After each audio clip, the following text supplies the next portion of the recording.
Shalom saudara-saudara, salam 5 roti, 2 ikan, buka hati, diberkati Tuhan. Devosi kita kali ini mengambil topik tertidur. Sebelum kita merenungkan firman Tuhan, mari kita berdoa. Tuhan, terima kasih untuk kesempatan ini. Tuhan berikan kami kesempatan lagi untuk merenungkan firman. Berkati Tuhan pembacaan dan perenungan firman pada saat ini. Dalam nama Tuhan Yesus kami berdoa dan mengucap syukur. Amin. Lalu ia bangkit dari doanya dan kembali kepada murid-muridnya, tetapi ia mendapati mereka sedang tidur karena duka cita. Saudara-saudara, sebagai mantan nelayan ikan, Petrus, Yakobus, dan Yohanes yang diajak Yesus ke Getsemani, tentunya sudah terbiasa untuk begadang dan menjala ikan sepanjang malam. Tapi kenapa mereka bisa tertidur ya?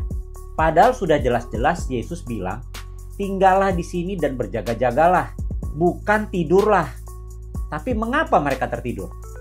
Saudara-saudara, malam paling kritis dalam sejarah dunia adalah malam di mana sang juru selamat kita menangis, hatinya gentar, dan ia merasa seperti mau mati aja karena sedihnya.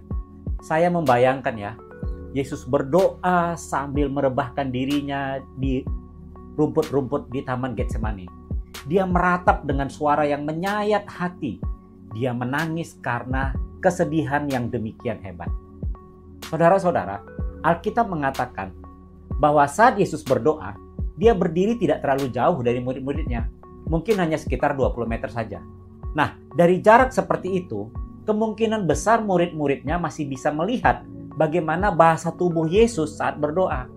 Bahkan karena Getsemani di malam hari sangat sepi, mungkin saja mereka bisa mendengarkan ratapan dan tangisan Yesus secara sayup-sayup. Nah, saya yakin kesedihan dan ketakutan Yesus itu sedikit banyak bisa dirasakan murid-muridnya. Selain itu, mereka juga pasti bingung. Kenapa malam ini Yesus agak aneh ya? Kalau Yesus rajin dan tekun berdoa, itu mah sudah biasa mereka lihat. Tapi malam ini kok nggak biasa ya? Yesus berdoa dengan bahasa tubuh yang tak biasa dan dengan menangis dan juga meratap. Mereka juga bingung, kenapa Yesus yang biasanya selalu tegar, kini terlihat begitu rapuh. Semua itu membuat mereka berduka cita sekaligus bingung. Tapi duka cita yang mereka rasakan bukan cuma karena melihat pergumulan Yesus di Getsemani.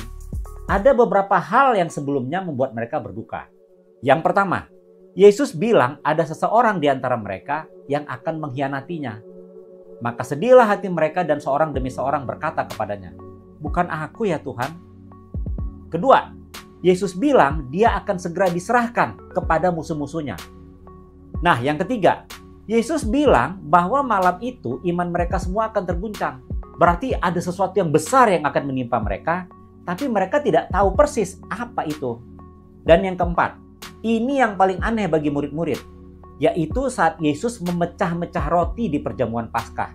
Seumur-umur hidup mereka makan Paskah, tidak pernah mereka melihat orang melakukan itu. Hanya Yesus saja yang berkata, "Inilah tubuhku, makanlah, inilah darahku, minumlah." Apa-apaan ini? Kok malam ini kelakuan Yesus aneh banget ya? Nah, itu semua masih ditambah lagi dengan pergumulan Yesus di Taman Getsemani. Sudahlah, komplit sudah.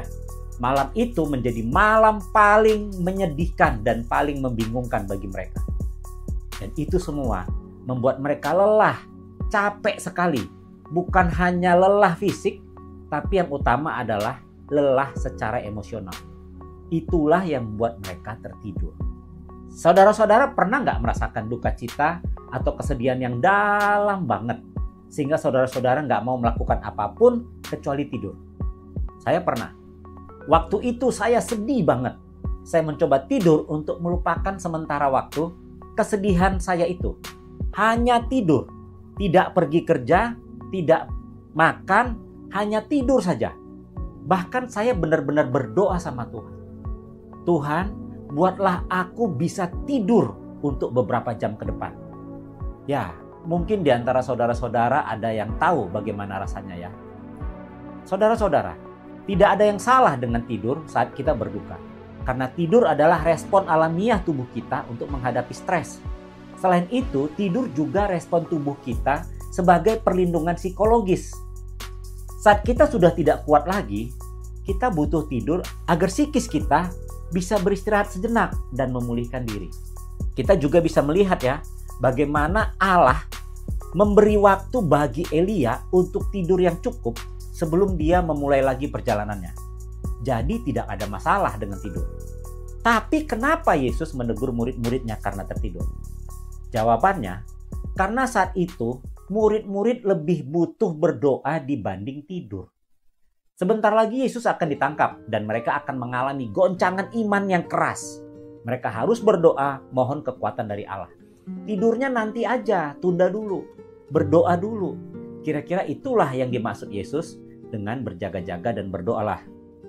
Tapi mereka justru tertidur. Dan hasilnya, saat Yesus ditangkap, mereka semua kabur. Bahkan Petrus pun menyangkal Yesus. Mereka dapat tidurnya, tapi tergoncang imannya. Saudara-saudara, banyak juga penafsir yang mengatakan bahwa tertidur ini juga berbicara tentang keadaan spiritual murid-murid saat itu. Kebingungan dan kesedihan mereka menggerogoti spiritualitas mereka. Bisakah seperti itu? Bisa. Saat kita sedih dan bingung, kita bukan hanya capek secara fisik dan emosional, tapi juga secara spiritualitas kita bisa capek banget. Bukankah banyak anak-anak Tuhan, bahkan pelayan-pelayan Tuhan yang mundur dan lari dari pelayanan karena mengalami kelelahan spiritual? Saya pernah dengar seorang hamba Tuhan yang memutuskan untuk pindah server dan login ke server yang lain. Saat saya mendengar hal itu, saya bilang, dia pasti sedang terguncang imannya. Dia sedang capek, dia lelah secara spiritual. Tapi saya yakin kok bahwa dia benar-benar umat pilihan Allah. Suatu saat dia pasti kembali. Dan benar, beberapa tahun kemudian dia kembali kepada Tuhan. Nah, apa pesan yang bisa kita pelajari dari kisah murid-murid Yesus yang tertidur?